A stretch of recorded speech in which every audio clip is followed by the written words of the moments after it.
Assalamualaikum warahmatullahi wabarakatuh. Alhamdulillahi wahda, wassalatu wassalamu ala rasulillah. Sahabat Fairy Channel, rahimakumullah. Kali ini teman-teman, kita akan menyingkap di balik laut mati, yang konon terkubur jasad-jasad kaum Sadum, kaum yang paling buruk, kaum yang Allah binasakan dengan azab yang dahsyat. Allah Subhanahu wa Ta'ala telah mengutus Nabi Lut alaihi salam untuk mendakwahkan mereka. Nabi Lut alaihi salam adalah anak daripada saudaranya Nabi Ibrahim alaihi salatu wassalam. Artinya Lut alaihi salam adalah keponakannya Nabiullah Ibrahim alaihi salatu wassalam. Lah ketika itu Lut alaihi salam di usia 40 tahun diangkat menjadi nabi, dan Allah mengutusnya ke sebuah negeri Sadum. Bukan hanya satu negeri Sadum, melainkan beberapa negeri di sekitarnya. Tetapi yang dikenal Sodom karena di antara negeri-negeri yang Lut alaihissalam diutus itu, yang paling parah adalah negeri Sadum. Allah Subhanahu wa Ta'ala berfirman tentang Lut alaihissalam ketika 3 malaikat datang bertamu kepada Ibrahim alaihissalam. Ada yang mengatakan 3 malaikat ini adalah Jibril alaihissalam, Mikail, dan juga Israfil.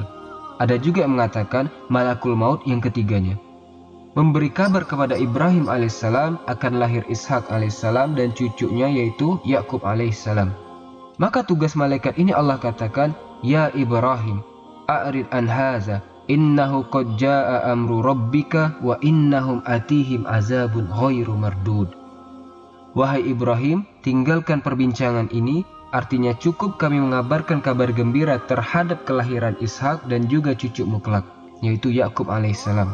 Sungguh ketetapan Tuhanmu telah datang terhadap kaum Sadum, dan mereka akan ditimpa azab yang tidak dapat ditolak. Mereka yang pertama kali melakukan perbuatan menjijikan ini. Kemudian Nabi Ibrahim alaihissalam mengatakan, di sana ada keponakanku, Lut. Gimana keadaan dia? Maka para malaikat mengatakan, Allah lebih tahu bagaimana menyelamatkan Lut alaihissalam. Maka berangkatlah 3 malaikat ini menjumpai Lut alaihissalam. Walamma ja'at rusuluna Lutan si'a bihim wa daqa bihim zar'a wa qala haza yaumun asyib. Dan ketika para utusan kami datang ke Nabi Lut, Lut merasa dadanya terasa sempit karena kedatangan 3 tamunya. Dia khawatir. Lalu Lut berkata, ini hari yang sangat sulit. Kenapa Lut alaihissalam mengatakan seperti itu? Karena Lut khawatir setiap tamu yang datang ke rumah Lut akan diganggu oleh kaum Sadum, kaumnya. Kaum yang tidak bisa lihat laki-laki tampan, mau disikat sama mereka, mau diganyang rame-rame. Itulah kenapa Nabi Lut merasa sesak dadanya. Maka Allah katakan, haza yaumun asyib.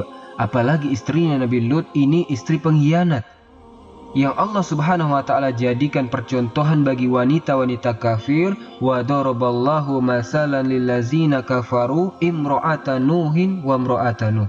Dan kami jadikan permisalan bagi wanita-wanita kafir, di antaranya istri Nuh dan istri Lut alaihissalam.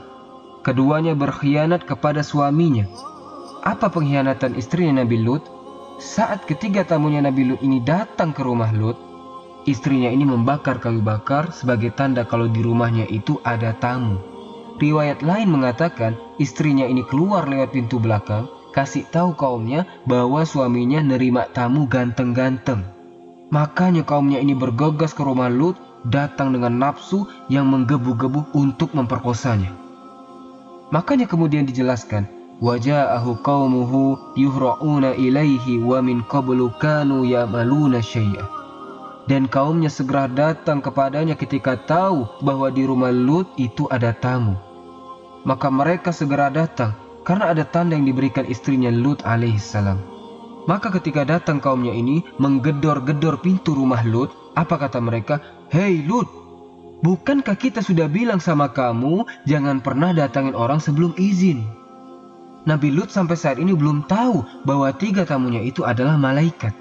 Nabi Lut ini malu sama tamunya, dijaga pintunya jangan sampai kaumnya ini masuk. Sampai Lut mengatakan, wahai kaumku, ini anak-anak perempuanku lebih suci untuk kalian. Nikahi ini daripada sama-sama laki-laki. Tolong kalian jangan bikin malu aku di depan tamu-tamuku. Kaumnya mengatakan, "Hei Lut, bukankah kamu mengetahui kami ini tidak ada hasrat dengan anak-anak perempuanmu? Dan kamu mengetahui apa yang sebenarnya kami kehendaki. Mereka ini sudah mabuk kepayang. Benar-benar mereka ini sangat berhasrat dengan 3 tamu Lut yang tampan-tampan itu." Nabi Lut bilang, "Seandainya aku punya kaum yang menjagaku untuk mengusir kalian, tapi sayang aku tidak punya," kata Nabi Lut.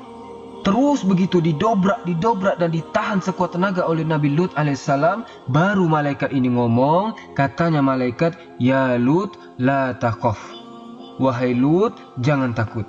Mereka tidak akan sampai kepadamu. Mereka tidak akan bisa ganggu kamu, wahai Lut.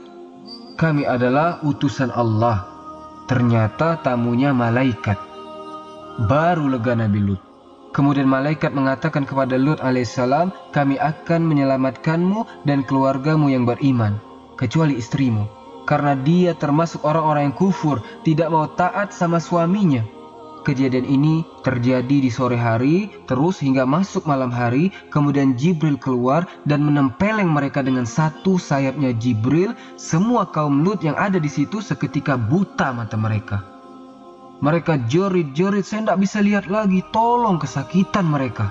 Setelah itu mereka sambil teriak mengatakan kepada Lut, "Hei Lut, jangan senang-senang kamu sekarang. Besok pagi kita akan datang lagi." Habis mereka ngomong besok pagi kita akan datang lagi, malaikat pun berkata, "Wahai Lut, keluarlah kamu dari kampungmu ini nanti malam-malam. Dan jangan ada seorang pun di antara kamu yang lihat ke belakang, yang noleh ke belakang." Berangkat Nabi Lut sama anaknya dan sama keluarganya yang beriman. Sama istrinya juga ikut. Cuma istrinya Nabi Lut ini noleh ke belakang dan ketarik sama kaumnya yang bejat itu. Kasihan sama kaumnya, pulang istrinya. Nabi Lut terus keluar dari kampungnya, jauh meninggalkan kampungnya. Maka waktu yang ditunggu-tunggu pun datang. Falamma jaa amruna, maka saat datang perkara kami, saat datang azab kami, kata Allah Subhanahu wa taala, ja'alna 'aliyaha safilaha. Kami jadikan negeri kaum Lut itu atasnya jadi bawahnya. Ada satu riwayat menceritakan bahwasanya kampungnya kaum Sodom ini sama malaikat Jibril dipotong, dibelah. Terjadilah gempa karena dipotong sama malaikat Jibril. Sudah dipotong semua, diangkat sama malaikat Jibril. Pas saat pagi itu juga, mereka lagi tidur enak, diangkat sampai langit ke-1. Penghuni langit dengar suara anjingnya sama suara ayamnya. Dari saking tingginya diangkat sama malaikat Jibril. Para malaikat mendengar suara desing tingginya diangkat, lalu dibalik, dibantingkan ke muka bumi. Ja'alna 'aliyaha safilaha. Tidak cukup itu saja teman-teman. Wa amtorna 'alaiha hijaratan min sijili mandud. Lalu kami hujani mereka bebatuan yang sangat panas dan berapi. Terus batu, di belakangnya ada batu lagi. Terus begitu dihujani oleh Allah Subhanahu wa taala, tidak ada yang meleset, semuanya mati, habis. Kenapa teman-teman? Sama Allah dibalik. Karena fitrahnya terbalik. Sama Allah juga dibalik, dihujani batu, habis semuanya, tidak ada sisanya. Saking dahsyatnya azab ini hingga cekunglah bumi. Kemudian akhirnya menjadi sebuah danau yang mana orang-orang menyebutnya Bahrul Mayyit. Disinilah cerita dimulai hingga akhirnya menjadi laut mati. Yang ahli tafsir mengatakan posisinya sekarang di laut mati, perbatasan antara Yordania sama Palestina. Posisinya laut mati itu 420 meter di bawah permukaan laut biasa. Laut yang tidak ada apa-apanya. Di sana dikatakan sebenarnya bukan laut tapi danau. Dikatakan laut karena asin dan tingkat keasinannya itu sampai pahit teman-teman. Katanya para ahli tafsir, di situ kira-kira kampung Sodom yang dihancurkan oleh Allah Subhanahu wa taala diratakan oleh Allah Subhanahu wa taala. Jadi kampung yang tidak ada gunanya. Bahkan di situ ada danau pun tidak bisa dipakai apa-apa. Bahkan ikan dan tumbuhan saja tidak bisa hidup di sana di laut mati. Baik, semoga pembahasan ini bermanfaat dan menambah pengetahuan kita. Subhanakallahumma bihamdik, asyhadu an la ilaha illa ant, astaghfiruka wa atubu ilaik. Wallahu ta'ala a'lam. Assalamualaikum warahmatullahi wabarakatuh.